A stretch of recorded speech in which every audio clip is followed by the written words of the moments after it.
I'm telling you, somehow these keep getting better. Coming up, we're counting down 10 killer classics from a special year in the 80s that were completely snubbed by mainstream radio. I'm talking about massive songs that we all know by heart from some of the biggest musicians and bands of the era that somehow didn't make the top 40. Real musical mysteries here. We've got the story of a remix song that's tied to what may be the most disastrous band reunion ever. We all wanted it to work out, and it didn't, including a broken collarbone and a 12-inch switchblade, as well as a classic rock hit that was almost lost forever when its writer accidentally melted its master. Find out how he saved it. And then there's also the legendary band that pulled out of a 6-year slump with a massive record that a famous author actually fanboyed the band into doing for a B-movie. But it sold 5 million, and it actually outsold the movie. Then there was one of the biggest records of the year that landed its genius artist on a hit list. And then years later, someone tried to cancel it for cultural appropriation. Find out why. And finally, there was the song that an iconic guitarist wrote and then declared it to be the best song he'd ever heard in his life. But then he refused to release it as a single. Let's get into it. Hey, music junkies, let's take the time machine to 1986 to count down the 10 best songs that were massive, but they were never hits. At number 10, starting things off, I've got Queen with Who Wants to Live Forever.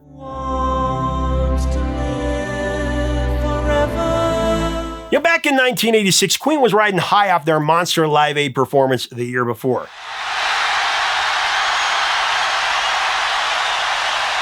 A show that reminded the world why they were one of the rock's most electrifying acts. But instead of churning out another straight-up album, the band took a detour into scoring the cult fantasy flick Highlander. Director Russell Mulcahy, who'd seen what they did with Flash Gordon, screened some raw footage for the band. And the guys dug it so much they decided to pen multiple tracks for the movie. Here we are, we're the princes of the universe. Now, originally the filmmakers just wanted one song, but Queen, they went all in here. Freddie cranked out Princes of the Universe.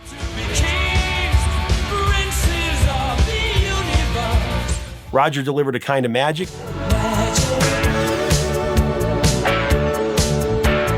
And Brian nailed Who Wants to Live Forever. There's no time for us. And then their album, A Kind of Magic, became the movie's unofficial soundtrack, with 6 album songs appearing in the film. Now, for Brian May, Who Wants to Live Forever hit close to home.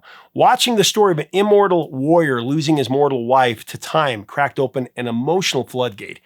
He said it unlocked a rush of feelings, especially since he was grappling with his father's death and his marriage falling apart completely. The key line, Who Wants to Live Forever, that popped into his head during a cab ride home. It was right after the first screening.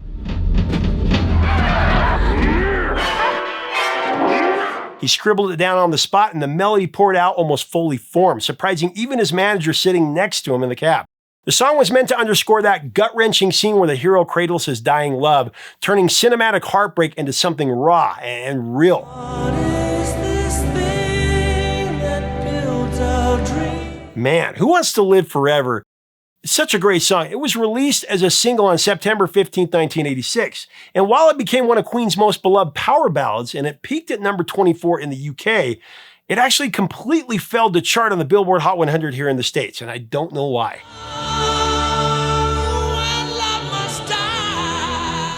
Now, the song found its real success in Europe and gained even more recognition after Freddie Mercury's death in 1991, particularly through Seal's powerful performance at the Freddie Mercury tribute concert in 92. But man, what a missed opportunity. A great song.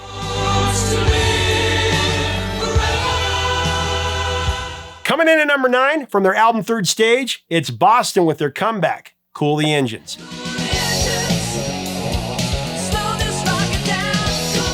We've talked about it before, but Boston's third album, Third Stage, was famously delayed by almost 8 years. 8 years of studio headaches and band turmoil and a lawsuit with a record label that the band eventually won. But when it finally arrived on September 24, 1986, it was a full-force event.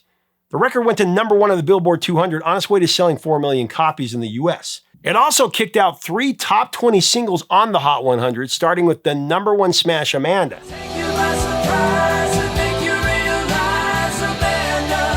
Then We're Ready, that went to number 9.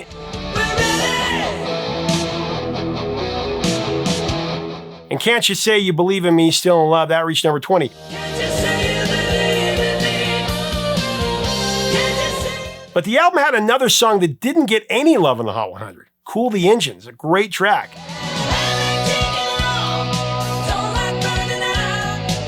It actually did peak at number 4 on the US rock charts, but it failed to even make an appearance in the Hot 100, which was surprising. Criminal, really, because it's a killer track. Cool the Engines has its own share of wild backstories that perfectly capture the chaos surrounding this record. Now, the song was crafted bar by bar on Schulz's tape machine, saved from destruction by silicone goo. It was co-written by a band member who had just quit as well. Original bassist Fran Sheehan left Boston midway through the album's sessions, yet still received co-writing credit on the track.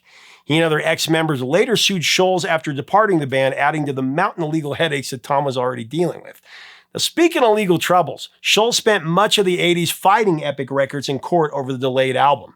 It was a brutal, almost 8-year battle that wasn't all the way resolved until 1990. But in the end, the jury sided with Schulz, agreeing that Third Stage was late, not because he'd slacked off, but because he was obsessively perfecting the music. And obsessive, it doesn't even begin to describe it. Like I said, Tom Schulz is like the Brian Wilson of the 80s, the 70s and 80s. So get this, to craft the song's driving drum track, Tom avoided drum machines entirely. Instead, he recorded drum tracks and then spliced the recordings together bar by bar with a razor blade on the 12-track tape machine, his 12-track.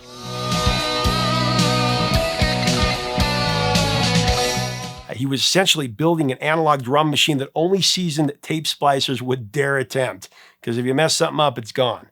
The pounding rhythm of Cool the Engines was literally assembled just in tiny pieces. But you know what? It gets crazier. When Tom finally retrieved the only mix of Cool the Engines years after recording it, the master tape had literally melted to the machine. This is what Schulz said about it. He said, "My only copy of that song had turned into something that was basically the consistency of Scotch transparent tape." He was forced to painstakingly rescue the song by coating the tape with silicone goo and then peeling it off inch by inch by inch. As Schulz Riley noted, it felt as if somebody never wanted that mix to come out. That level of dedication and near disaster is exactly what makes Cool the Engine so compelling. It's a song that refused to die, rescued from the brink and delivered to fans who've been blasting it for decades. Great song.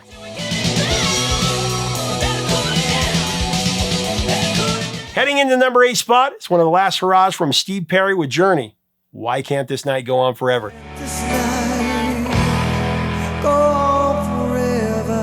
You know, by the time Journey got to work on Raised on Radio in '86, frontman Steve Perry was in deep personal crisis. His mother was dying of cancer and he just split up from his longtime girlfriend, Sherry. That double blow of grief and loneliness directly fed into this song. In an interview, Steve Perry admitted the pressure of his mother's illness left him emotionally drained. And actually, co-writer Jonathan Cain was also going through a divorce at that time. In this context of loss and heartbreak, Why Can't This Night Go On Forever was written and recorded as a cathartic plaintive ballad. The lyrics reflecting the writer's private pain, and that's the best when you can capture that on tape.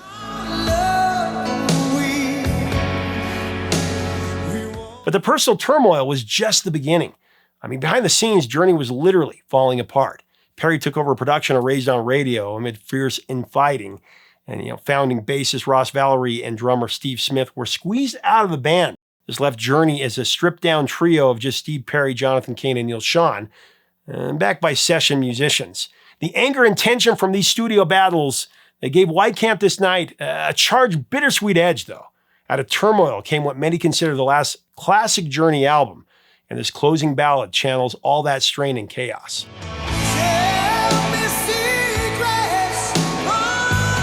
Now, when it was released as a single, and it was released as a single, Why Can't This Night Go On Forever barely dented the charts. It reached number 60 on the Billboard charts. Now, by contrast, earlier singles from Raised on Radio had been top 20 hits.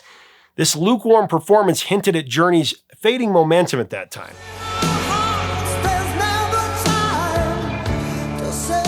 By early 1987, Steve Perry was completely burned out and walked away from the band for a decade. In retrospect, the song, it feels like a poignant coda, a soaring ballad born of personal and professional collapse, and the last Journey single of the era before Steve Perry's long hiatus.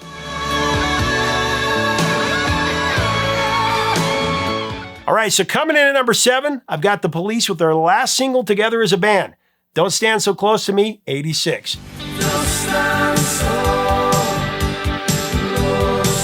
Now, by 1986, the Police were barely speaking. After their massive Synchronicity tour wrapped, Sting had gone solo and publicly declared that being in a band was like being in a teenage gang. Still, the trio made the questionable decision to reconvene to revisit their catalog one final time. But it would be a short-lived truce. The band decided to try and re-record their best-known material. Only one song was finished, though, the 1986 remix of Don't Stand So Close to Me. Totally revitalized. She wants him so badly. Although they did do an updated version of the do-do-do-da-da-da-da. It's a bootleg on YouTube. I'll link to it.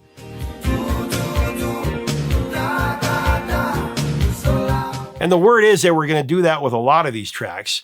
But Don't Stand So Close to Me 86 was the solitary track released at that time. And it did become their swan song on the compilation Every Breath You Take, the singles.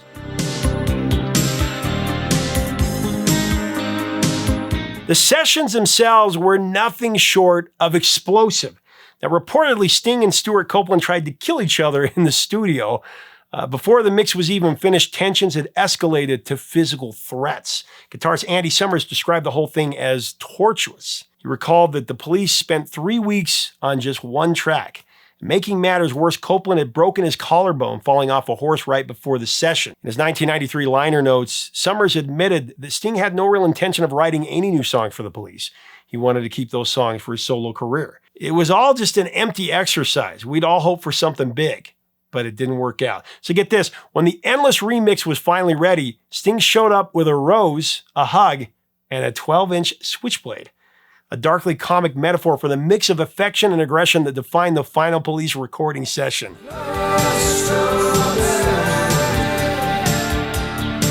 If you think about it, after Synchronicity, the Police didn't officially break up. I mean, Sting did his big solo record, Dream of the Blue Turtles, in '85, and so that had the Police coming together a year later, giving fans a hope that they could put together a reunion.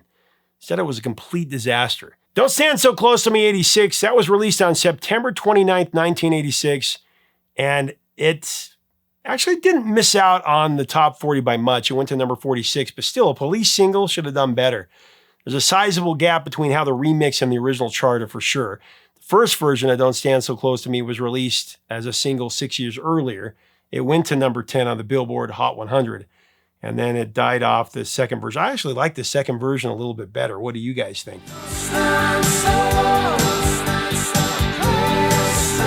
Here's what Stuart Copeland told me about that time. We needed a break. We all could see that there's life outside of this gilded cage.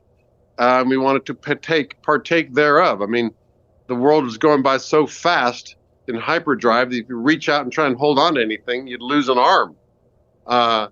And we just needed a break. And of course, nobody around us thought it was a good idea for us to have a break. And so that's probably why we continued making albums, even though it was so difficult for us. Miles, once again, he said, don't say if you say you're broken up, people will lose interest, but we want to keep on selling records, whether you do another show or not. We want to keep selling records. And so he persuaded us to not make any kind of announcement. But we went our separate ways.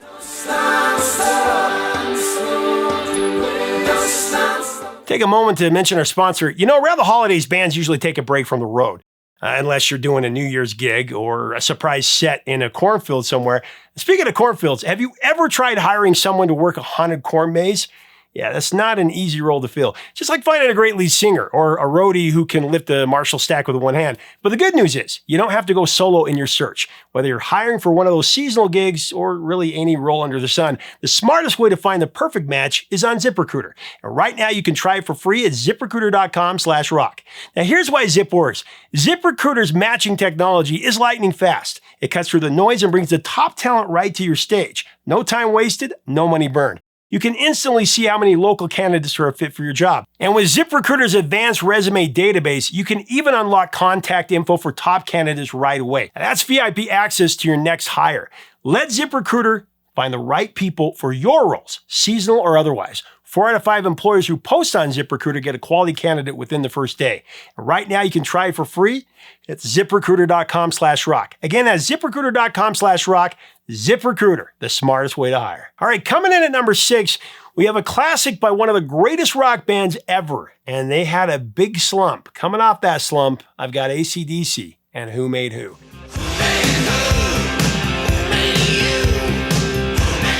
I mean, AC/DC opened up the 80s by smashing all kinds of records with their seminal album, Back in Black. It was a classic. It sold tens of millions. Tracks like You Shook Me All Night Long, Shoot the Thrill, Hell's Bells, and Back in Black have all become essential rock standards, let's be clear.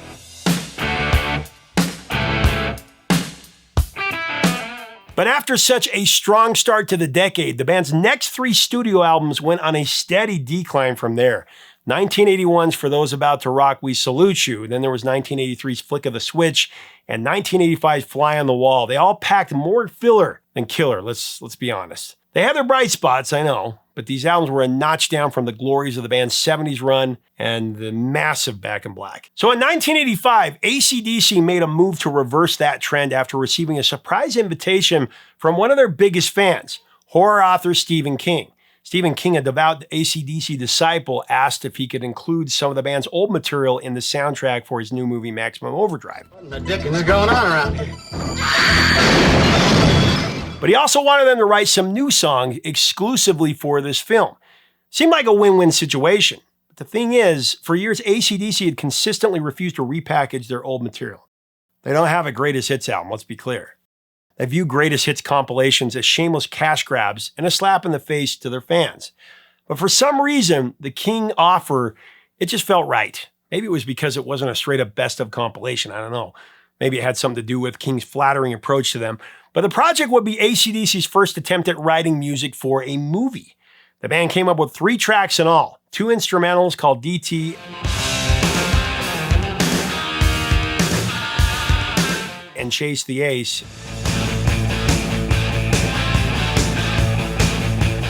And of course, the headliner, Who Made Who.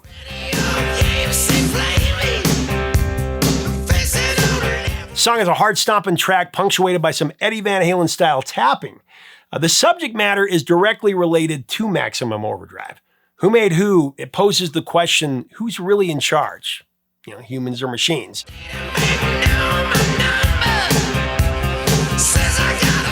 But of course, parents groups said that it was satanic, reading into it.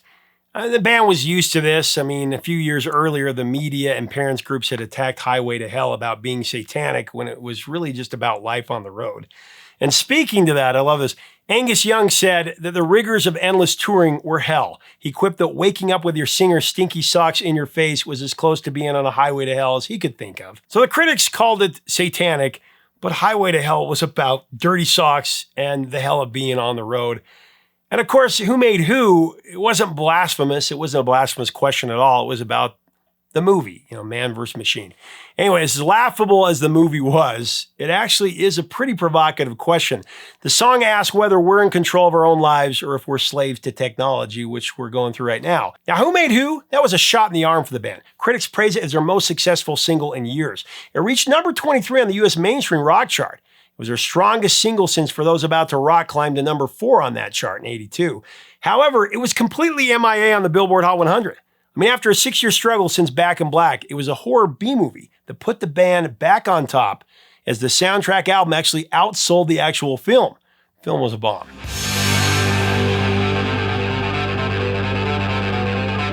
All right, halfway through the countdown at number 5, I've got the man who ruled 1986 with Graceland. Paul Simon with Diamonds on the Soles of Her Shoes. About diamonds on the soles of her shoes. Now, by the mid-'80s, Paul Simon was desperate for a new spark. After a string of modestly received albums, he found it in an unlikely place. A bootleg cassette of South African Mbaqanga music handed to him by a producer. Paul Simon was instantly entranced by this summer music. He was just so happy, scatting melodies over this tape. He listened to it in his car, sang along.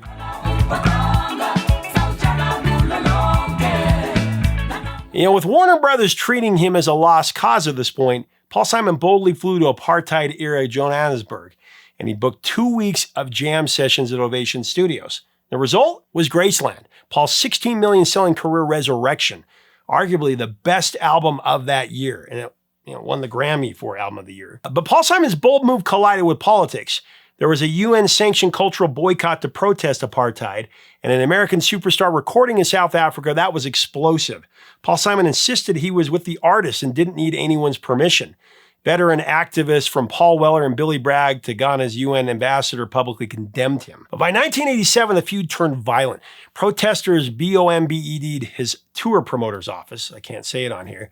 Paul Simon found himself at the top of a hit list for militant anti-apartheid extremists. Can you believe that? Despite the controversy, inside the cramped Ovation studio, the mood was astonishingly joyful.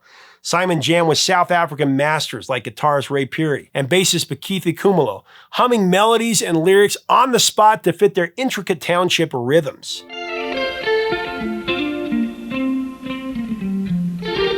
One legendary moment came when Simon presented the near-finished diamonds on the soles of her shoes to Ladysmith Black Mambazo. He asked choir leader Joseph Shabalala if the group could bless the song, and Joseph promptly improvised 5 lines in Zulu to open and close the track.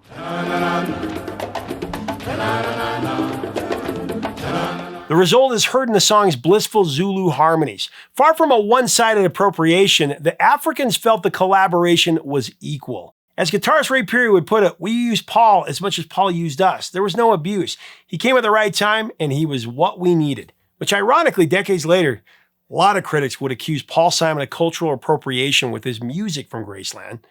They would do the same with Peter Gabriel for So. The two main criticisms are the aforementioned breaking the international cultural boycott, against apartheid in South Africa, and also appropriating Black South African musical traditions. Some even tried to cancel the album and Paul Simon as an artist. But the truth is he collaborated with Black South African musicians, giving them writing credits, paying them well, and helping popularize the music globally.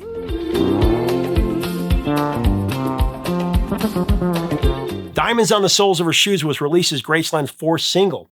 However, it didn't place on the Billboard Hot 100. In fact, it didn't chart on the US AC or rock charts either. It's kind of a head scratcher. It's one of his biggest songs.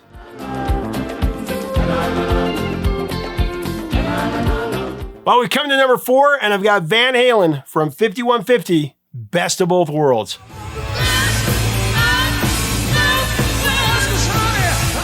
This is a straight-ahead rocker with a powerful riff, a blues-based melody, and a message about living in the moment and appreciating what we have right now. And it's really spiritual, the meaning behind it. Now, after David Lee Roth left Van Halen to pursue a solo career in '85, most people assumed that this band was finished. How do you replace one of rock's most charismatic frontmen? The conventional wisdom said that you don't. You create a new band. But Eddie Van Halen wasn't ready to quit. Neither were Alex and Michael Anthony. They needed a new voice, someone who could match their musical ambitions. The answer came in the form of the Red Rocker Sammy Hagar, former Montrose lead singer, and also a successful solo artist at that time. The pairing seemed a bit unlikely at first. Sammy's straight ahead, straightforward rock approach, it was very different from David Lee Roth's onstage theatrics. But when Eddie and Sammy got together to write, the chemistry was undeniable.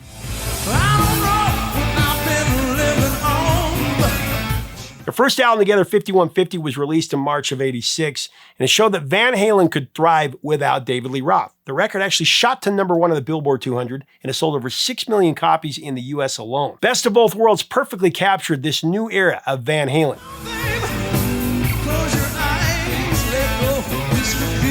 Eddie was in a New York hotel room when he came up with the song's main riff for Best of Both Worlds.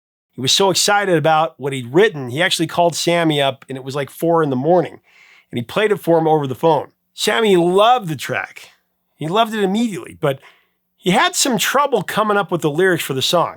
Now, he kept working at it, but just nothing seemed to be clicking. The breakthrough came while Sammy was driving home from the studio. That's how he got Can't Drive 55 as well, after getting pulled over. Listening to an instrumental demo of the track in the car, he started thinking about it, started singing along to it, letting the melodies just flow. And by the time he pulled into his garage, the ideas began coming together in his head. He rushed inside to capture what he had. But it all came a moment later when he hit the showers. He had to write the lines on the steamed glass to remember them. And he even jumped out wet, writing on paper. He was sopping, so was the paper, and it was great.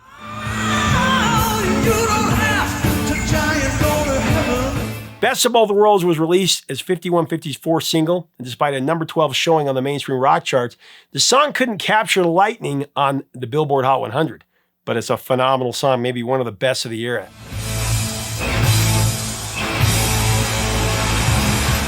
Okay, so we made it to number 3 on the countdown, and for this one, I gotta go with Depeche Mode Stripped from their 1986 LP, Black Celebration.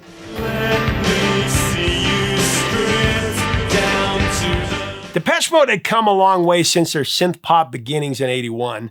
That was when founding member Vincent Clarke left after their debut album Speak and Spell, and the band could have easily folded, but songwriter Martin Gore stepped up to steer the group into darker, more mature territory from there. A lot of albums followed, Broken Frame in 82, Construction Time Again in 83, and Some Great Reward in 84.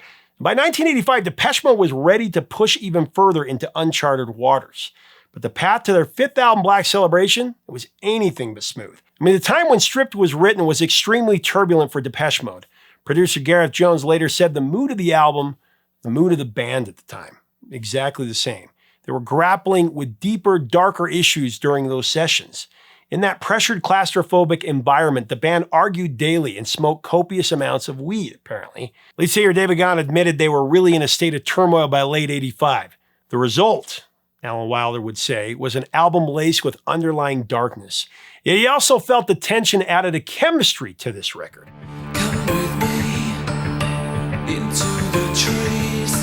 Amidst the chaos, Stripped stood out as one of the few tracks that just flowed in the studio. Depeche Mode built Stripped from real-world noises in the most unorthodox way possible. Martin Gore revealed that the track's beat was made up of the sound of an idling motorbike and an emulator synth preset played down an octave.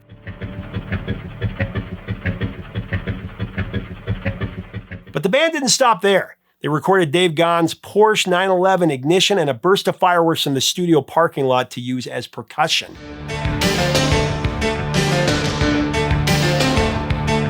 They happened to be recording on Guy Fawkes Night, so they just ran outside and captured it all.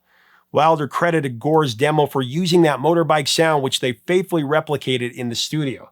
Thematically, Stripped was intended as a reaction against modern technology, even more prevalent today. The late Andy Fletcher explained in 1986 that the song is about getting away from technology and civilization for a day and letting two people just connect to reveal their real selves, get away from it all.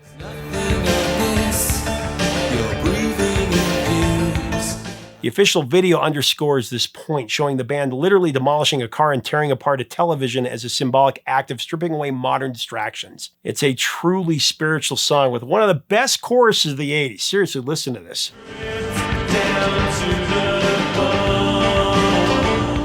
As for the chart's mainstream success for Depeche Mode, that was a rare thing, even at their peak. It's no surprise that Stripped failed to break into the Billboard Hot 100 at all.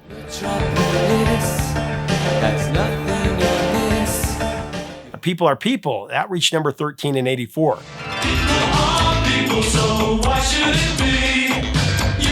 But they wouldn't have another top 40 hit until Personal Jesus in 1989.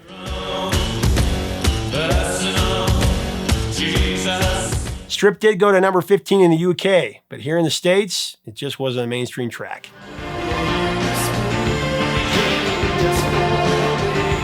All right, we've made it to the runner-up spot, the bridesmaid position. In at number 2, I've got one of the best songs of the year, Peter Gabriel with a Red Rain.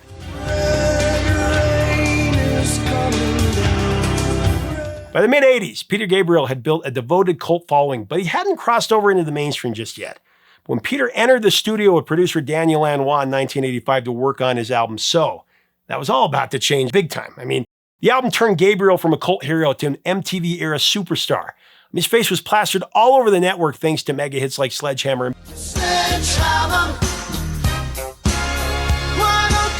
and Big Time.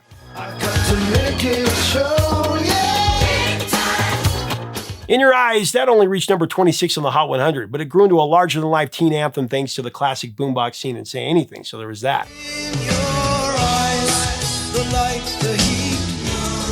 Of course, Peter Gabriel's duet with Kate Bush, Don't Give Up, that also charted. It reached number 72 on the Hot 100. Don't give up. And then there was Red Rain, which failed to break into the Hot 100 at all. It ascended to number 3 on the mainstream rock chart, and truly one of the most powerful songs from that album. I am standing up at the water's edge. Peter Gabriel explained that Red Rain came from an intense recurring nightmare, another song from a nightmare. In it, he saw the sea parted by two walls. Said Gabriel, and I'll quote it exactly, There were these glass-like figures that would screw themselves into each wall, fill up with red blood, and then be lowered across the sand to the next wall, where they'd unload the blood on the other side. Now, Peter Gabriel described these as extremely vivid dreams that scared the hell out of him. The song's opening line, "I am standing at the water's edge in my dream," that's our literal entry point into this horrifying nocturnal vision. The ground is still warm to touch. During the 1985 sessions for So at Gabriel's Countryside Manor, producer Daniel Lanois had a vision of his own. He wanted to break Peter's self-imposed no cymbals rule. Actually, Peter Gabriel had banned cymbals since his first two albums, calling them very cliche. But Lanois, he wasn't having it this time. He convinced a reluctant Peter to kick off Red Rain with a fluttery hi-hat from Police drummer Stuart Copeland. The only way to go.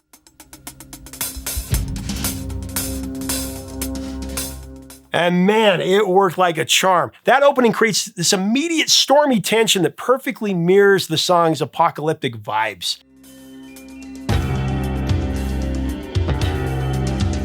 But the track's percussive climax wasn't captured in one take. Now, Lanois and drummer Jerry Marotta, they worked like mad scientists, recording 8 frantic drum takes and editing them together bar by bar.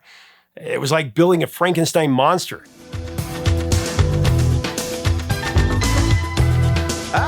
Now, while the initial inspiration came from a dream, the song's deeper meaning is something else entirely. An urgent plea for emotional catharsis. Peter Gabriel believed that when you hold feelings of pain inside, they fester and they actually manifest themselves in the external world. So for Peter Gabriel, Red Rain was like a flood meant to wash away all that suppressed trauma, the suppressed trauma that we carry around. Peter transformed his blood red nightmare image of blood into a symbol of release, and you can really feel that every time you listen to this track.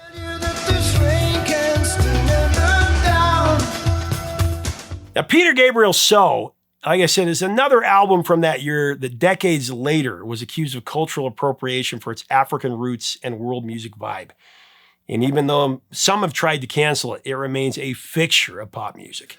I'm begging you, Red Rain. Now, for my honorable mention, I got to give a shout out to Bon Jovi's Never Say Goodbye.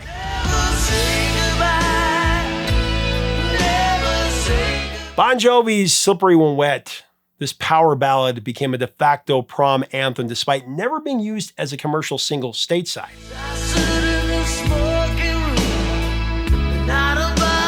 The track was ineligible for the Hot 100 under the rules that were in force. Still climbed to number 28 on the Billboard Hot 100 Airplay chart, though, and went to number 11 on the mainstream rock charts. It's one of the most beloved power ballads. I don't know why they didn't release it as a single. I mean, Never Say Goodbye, it would have been a top 5 hit easy, maybe even a number 1 hit.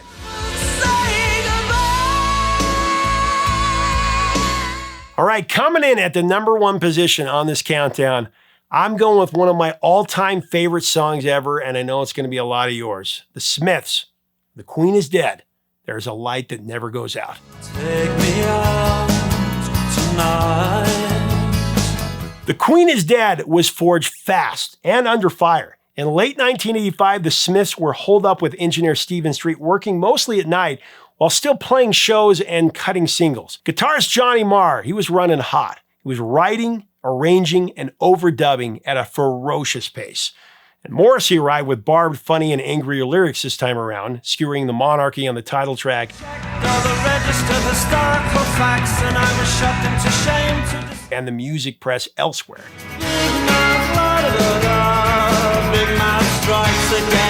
Now, when Johnny Marr penned There's a Light That Never Goes Out's iconic jangly intro,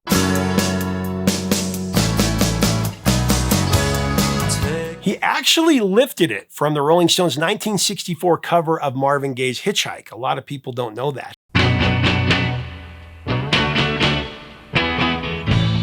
While composing the track, Morrissey sat perched on the edge of a coffee table as Johnny Marr strummed the chords into a cassette recorder. Said Marr, and I quote, "I sat with my guitar in a chair directly in front of him. He had a Sony Walkman recording, waiting to hear what I was going to pull out.